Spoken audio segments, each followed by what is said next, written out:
Welcome to Ask and Learn. In this activity, we are being asked to find the volume of a solid that is described as having cross-sections that are circles that are perpendicular to the x-axis, that intersect the x-axis, and that have centers along this parabola. So let's graph this parabola really quickly.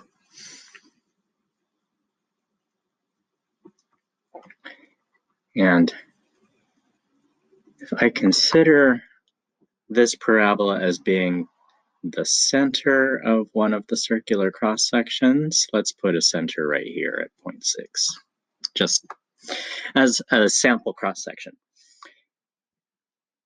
The circles are perpendicular to the x-axis and intersect the x-axis and have a center on the parabola, which means that the radius of the circle is the y value of the parabola, and the diameter of the circle is therefore twice the y value of the parabola.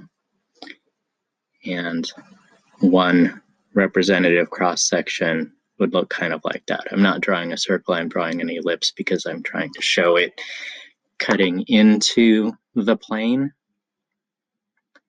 So this is the radius of this circle. Another representative slice could be here.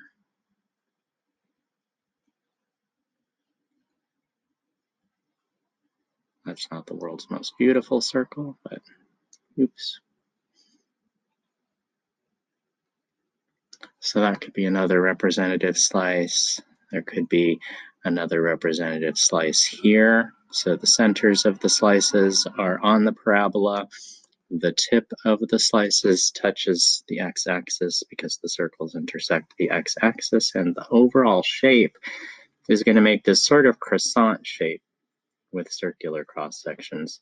It has a flat edge between -1 and 1 on the x-axis and has a curved edge that is twice as tall as the parabola given by the function. I made that circle a little too big. I'm sorry about that. So this is the shape that we are trying to find the volume of. If I look at a circular cross-section, I'm going to pull one of these representative circles out. So this is the cross-section looking directly at the x-axis. The radius of that circle is given by the y value, where y is equal to our function 1/2 of 1 minus x squared. And that is what we are going to use to find the volume. So the volume is going to be, where am I going to write this? The volume is going to be the sum of the areas of each individual circle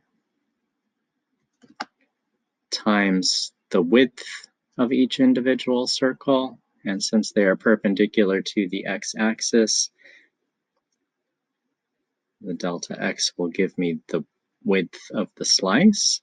So area times width is going to give me the volume of each individual slice. And all of the volumes added together will give me the total volume of the shape.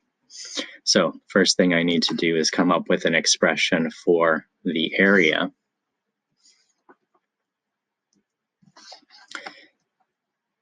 The area of one individual circle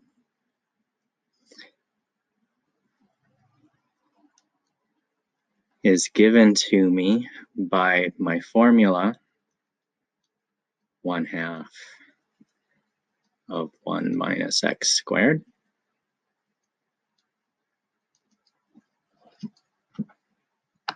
That's the radius. Oh, let me rewrite that.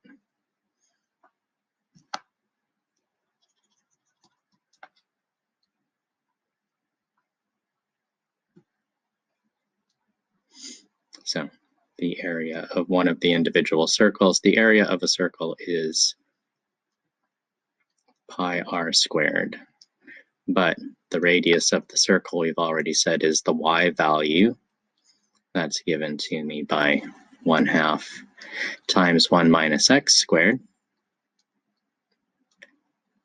So taking that radius and squaring it and multiplying it by pi will give me the total area of the slice. And then the volume of the slice is going to be the sum of all of those areas added together. I can write that as an integral.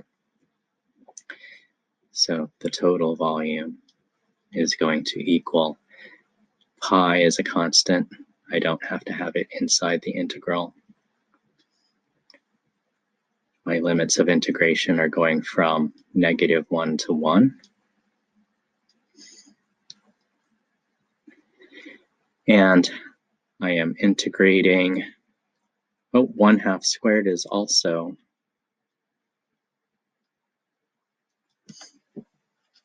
a constant, so I can multiply that out front. And I am integrating 1 minus x squared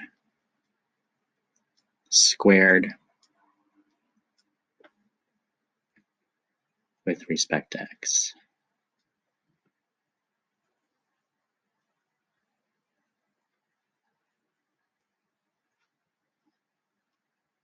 It doesn't like that limit of integration, so let me see if I can fix it.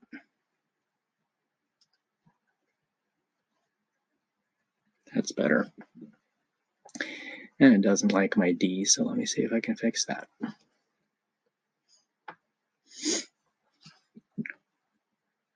And it doesn't like my pi over 4, so let me see if I can fix that.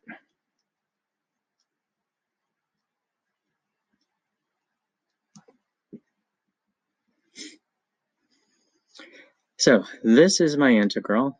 I'm going to go ahead and just turn it into math. This is where it comes from. I'm going to go ahead and just turn that into math.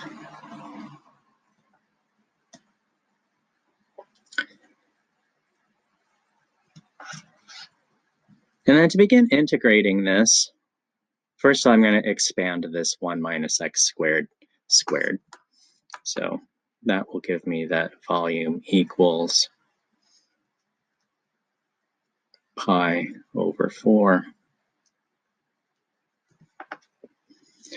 times the integral of -1 to 1 of 1 squared is 1.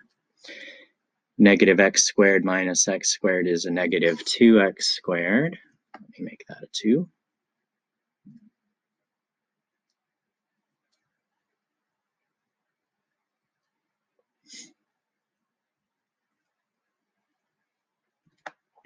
And x squared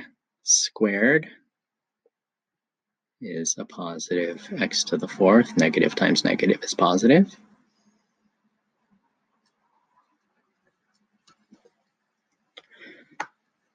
So that's rewriting everything a little bit. It doesn't like this. It thinks that that is an I. So let me make that clearer.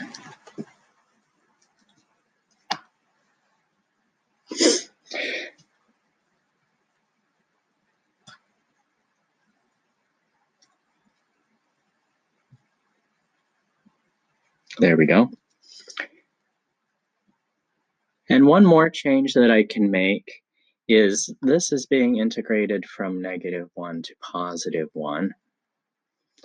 But it's symmetrical, so I can make this a little bit easier by integrating from 0 to 1 and then doubling it.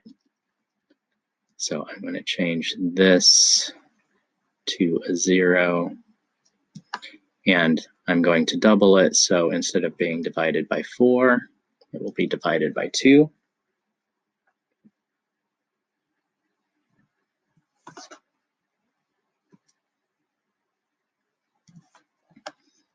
Oh, it doesn't like the 2 for some reason.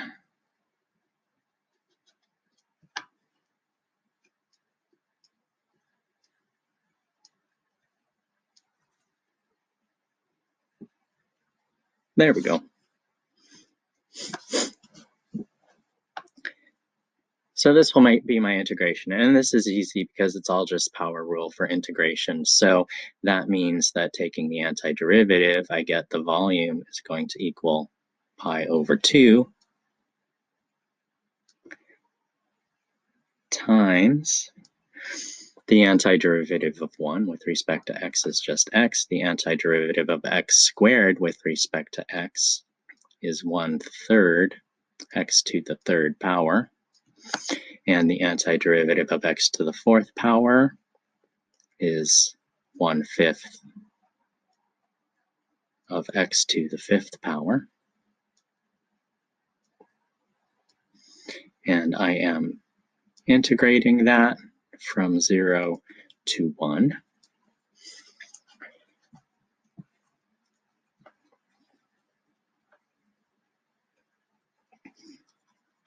Didn't like that, so let me rewrite.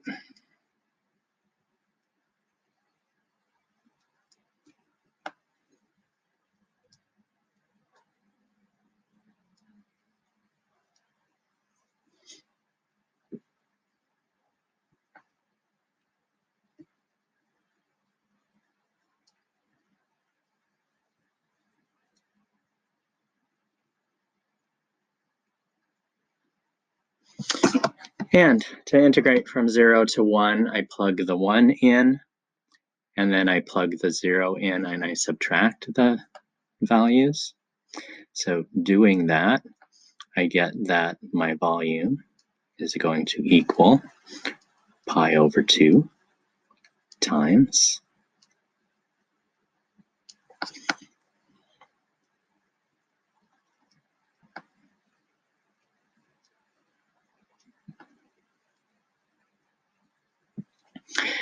plugging 1 into x is 1, plugging 1 into x cubed is also 1, so I get minus 2/3. Plugging 1 into x to the fifth power is also 1, so I get 1/5.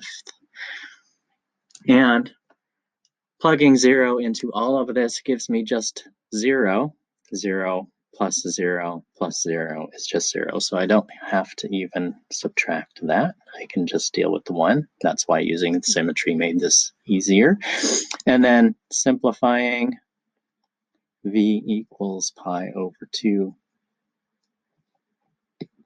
multiplying everything by 15, I get 15 minus 10 plus 3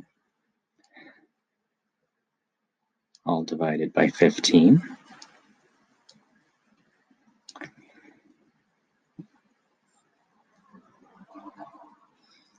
And that means that my volume equals 15 minus 10 is 5, plus 3 is 8. 8 divided by 2 is 4. So I get 4 pi divided by 15.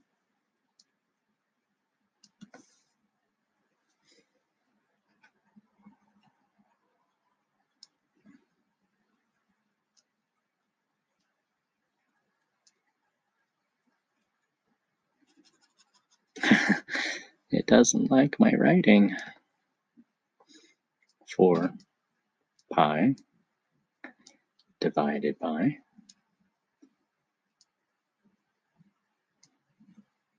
15.